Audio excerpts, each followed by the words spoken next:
पोलादपूर तालुक्यातील चरई गावचे ग्रामदैवत जननी मातेचा शिमगोत्सव मोठ्या उत्साहात आणि भक्तिमय वातावरणात साजरा करण्यात आला। या उत्सवासाठी मुंबई, पुणे, बडोदा, गुजरात यासह देशातील विविध राज्यातील चाकरमानी गावामध्ये मोठ्या संख्येने दाखल झाले। चाकरमान्यांच्या आगमनाने चरई गाव गजबजून गेलं। ग्रामदेवतेची पालखी सासनकाठीनं होळीच्या भोवती 5 फेऱ्या मारल्यानंतर होळीला अग्नी देण्यात आला। होळीच्या दिवशी जननी मातेचे सहाणेवर आगमन झालं। धुलीवंदनाच्या दिवशी मोठ्या संख्येनं ग्रामस्थांनी रंग उधळत धुलीवंदनाचा सण साजरा केला।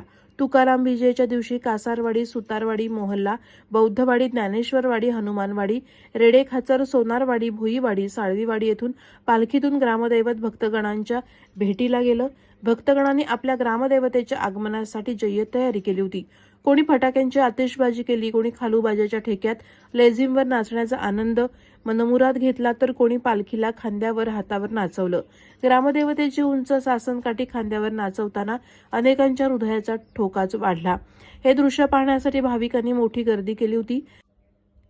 रंगपंचमीच्या सणाला ग्रामदेवतेवर रंगाची उधळण करून शिमगोत्सवाची सांगता करण्यात आली। शिमगोत्सवाच्या यशस्वी आयोजनासाठी जननी माता देवस्थान समिती आणि चरई ग्रामस्थांनी विशेष मेहनत घेतली।